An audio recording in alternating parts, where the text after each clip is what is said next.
GLCs, Tuan Speaker. GLC Negeri Selangor ini, paid-up capitalnya disumbangkan oleh kerajaan negeri. Tetapi bila mereka declare dividend, dia tak bagi pun kerajaan negeri. Bila susah, dia cari kerajaan negeri. Sebab itu saya minta supaya perkara ini juga diteliti semula.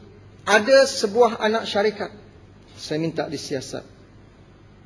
Central Spectrum tak bayar premium kepada kerajaan negeri berjumlah 174 juta ringgit. Mengapa ini berlaku?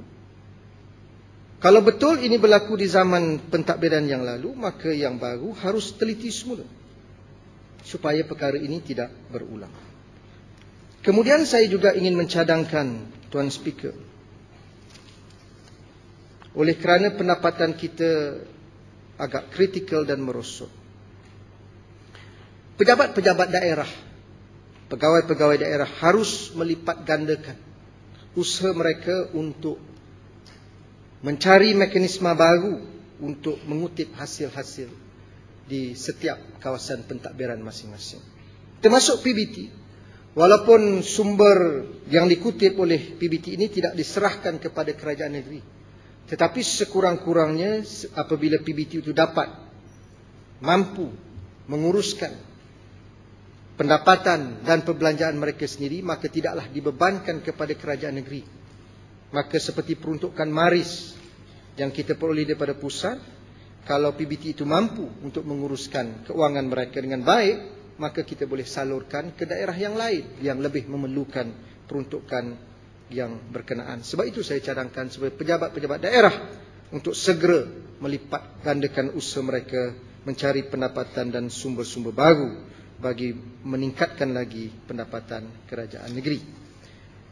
Dua cadangan seterusnya ialah, saya ingin mencadangkan supaya tanah-tanah kerajaan negeri juga dapat dikenal pasti segera untuk kita mengadakan kerjasama dengan pihak swasta bagi membangunkan satu pembangunan yang dikatakan reasonable development, yang membolehkan pembangunan ini merancang pertumbuhan ekonomi. Dan dengan adanya pembangunan seperti ini, kita dapat memenuhi keperluan sebagai contoh first time home buyers di negeri Selangor. Dan juga pegawai-pegawai yang berpendapatan rendah untuk memiliki hartanah, rumah ataupun kondo yang bukan bersifat rumah kos rendah ataupun rumah murah, tetapi sekurang-kurangnya kondo yang mampu milik. Dan dengan pembangunan seperti ini, kita dapat merancangkan lagi aktiviti ekonomi di negeri Selangor. Saya juga ingin mencadangkan supaya yang ini Datuk Menteri Besar mempunyai minat yang cukup tinggi di negeri Selangor tentang soal redevelopment beberapa kawasan penting di negeri Selangor, termasuk di Petaling Jaya dan kawasan-kawasan tertentu, khususnya rumah-rumah pangsa PKNS yang agak uzur setelah 40-50 tahun dibangunkan. Dan ada juga prasarana-prasarana yang lain, seperti contohnya di Lebuh Raya Sunway ada satu property yang asalnya dibangunkan dengan kos hampir 50 juta ringgit untuk tujuan riadah, tetapi tidak dapat dimanfaatkan sebaik mungkin dan tidak berfungsi dengan sempurna. Maka tempat-tempat seperti ini yang terletak di kawasan-kawasan yang cukup strategik harus difikirkan pembangunan semula dan ianya dapat memanfaatkan bukan sahaja masyarakat perniagaan tetapi juga untuk rakyat negeri Selangor khasnya. Akhirnya, Tuan Speaker, setelah saya meneliti usul dan permohonan peruntukan tambahan, saya tidak nampak satu jumlah yang besar untuk kita tumpukan soal menyelenggara cerun-cerun bukit di negeri Selangor.